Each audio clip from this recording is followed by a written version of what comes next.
欢迎收看，让你长知识，脑袋长出新知识。台湾有许多第一名，会让你为之一亮。这一集要带你进入台湾世界纪录油矿。位于苗栗县公馆乡开矿村后龙溪旁，有一处名叫出矿坑的地方，过去叫硫磺窟，有全世界第2、亚洲第1早的油井，也是世界上还在开采中最古老的油井。1817年，有一位名叫吴林芳的客家女子，一家人先在苗栗县铜锣乡樟树林落脚，随后到了铜锣及三义开垦，再往今日的公馆乡后龙溪畔发现了浮油。1861年，李藩通事邱狗从事地方垦殖和贸易的生意，有一次为了保护货物，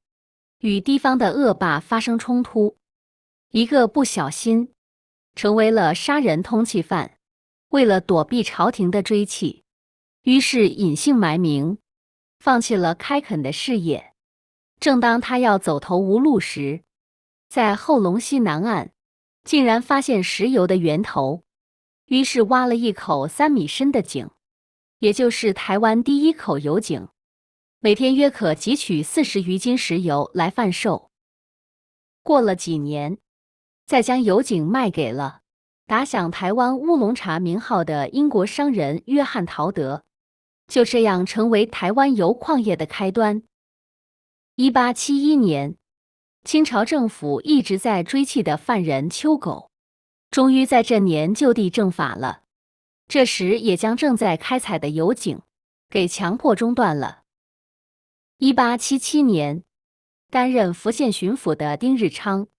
听到有人说出黄坑生产石油，就也有了开采的想法。知道洋人对这方面很厉害，就决定从美国宾州延揽了2位技师，以简单的大型机具开采油井。大型机具花了7个月才安装完成，每天虽然可以采集到252加仑石油，但因为美国技师和居民之间产生了严重的文化冲突，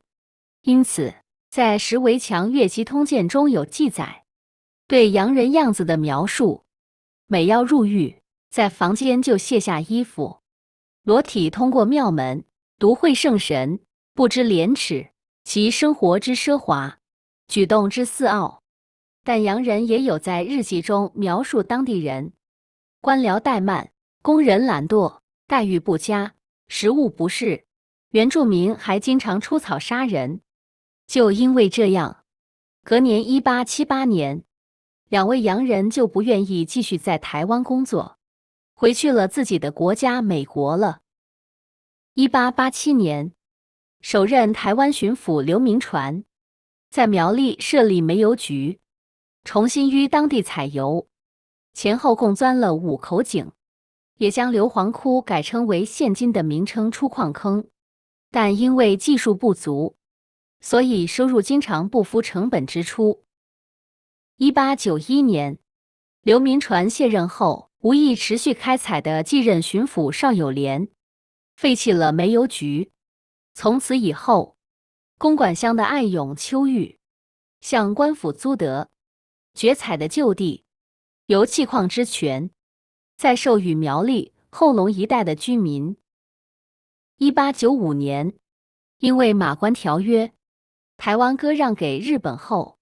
日本海军就接管出黄坑矿权，并且把出黄坑指定为海军预备油田，并禁止私人开采。隔年开始就接受日本私人企业申请开采。1897年，前野总一郎取得矿区采矿权，虽然有跟爱永秋玉合作，但并没有积极动作，只有开始陆续设立宝田、南北等会社经营开采。1901年，一直到这年真正投入经营后，爱永秋玉才退出做石油的行业。同时前野总一郎就派人来此地从事地质调查。隔年就开始在出黄坑钻了井。1903年，日本宝田公司获得了出黄坑的矿权，并引进现代化开采设备，以及全面性科学化和探勘，并由台湾石油组合来接手。隔年就在出黄坑再次成功挖出了日本人在台钻探的第一口井。1906年，接着由南北石油株式会社开始管理。管理期间，原油产量已经在逐渐攀升，并开始把开采的范围往西南方向前进。随着设施和员工的增加，就在山林中形成聚落，散布在各地。这时候的日本政府也已经察觉到石油的珍贵之处。1908年，南北石油株式会社把矿权给了宝田石油株式会社，并接着管理。隔年就开始编列补助，并且鼓励新的油井来钻探。经过一段时间经营，把油矿经营到枯竭了。1913年，幸好在这一年开始，依靠着补助的资金和18号井的大喷发，才让新建好的苗栗炼油厂能够起死回生，也因为这样而步上了正轨。1921年，宝田石油株式会社退出后，就由日本石油株式会社来合并改组，并在台湾继续采集油矿。就因为这样继续的采集，让36号及40号井大喷发就此迎来了转机。1925年，日本石油株式会社就在出黄坑设立了一座天然油气厂。隔年就在此地，第36号井的原油又再次大喷发，造成每日产量高达216.5公丙，也化解了矿场的经营危机。在隔年，竟然达到了年产量22800公丙，是这20几年间的新高，共翻了40倍。在这之后，油田趋于枯竭，总产量也逐渐减少了。1945年，第二次世界大战结束，即日本战败投降后，日本石油株式会社就被一家名为中国石油有限公司在台湾所经营的产业给接着管理。隔年，全台共有7处石油矿场，包括出黄坑在内，许多机具都被日本统治末期因战争频繁给破坏，导致遗留下来的机具都残破不堪。因此，出黄坑就在外开凿一个新的油井。在隔年，日本时代计划好要开采的98号井钻探成功，并获得石油，是战后的第一口油井。1952年，中国石油有限公司就积极的培训地质探勘的人才，还邀请到美国专家来台湾一起协助培训。在美国的协助下，引进大量的技术和经费来支援，同时也购买了钻油井的机具，并钻了 A2 和 A3 两口井。虽然没有发现油气，但是中油员工透过全程的参与，对出黄坑的地质有了更深的认识，这也奠定了日后深入钻探的基础。1954年，由于人力的增加，就带动了聚落的发展，还因此成立了开矿国小，前身叫开矿国民学校。因为这样，就促进了社区建立礼堂、福利社和食堂等设施，让这山城又重新繁荣而兴盛了起来。1959年，因受限于政府财政吃紧及设备人力的缺乏，加上浅层油气枯竭，导致从1945年到1958年这期间，开发均不理想。但在这年，跟美国购入的2台4500公尺深的大型深井钻机，就开始促成石油开采的活络。1962年，第106号油井，钻井深度长达3561.6公尺，为出矿坑第一口深油井，并钻得大量的天然气，借此转型为天然气矿场，产能再创高峰。隔年，因葛月里台风的侵袭，造成出黄坑许多的灾害。在隔年，出黄坑的油产量宣告枯竭，几乎成为废弃矿区而被封闭起来。但后来在中国石油有限公司，探矿人员连续多年的努力，以及应用新式设备和技术进步的多重努力下，进而从事地质的深层钻探，也陆续在附近地带发现到新油井。1970年，随着井水矿场的五指山层生产大量油气，出黄坑的五指山层也备受期待。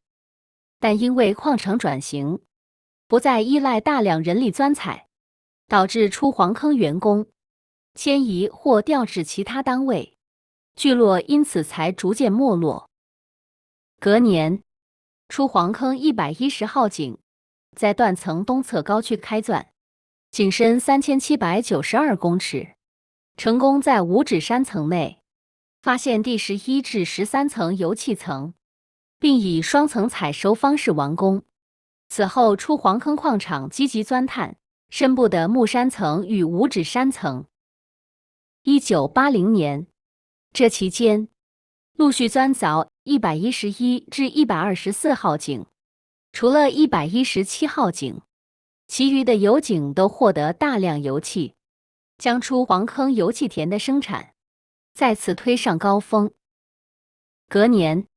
中国石油有限公司在苗栗县公馆乡开矿村设立了油矿开发陈列室。1990年，因为参观人数众多，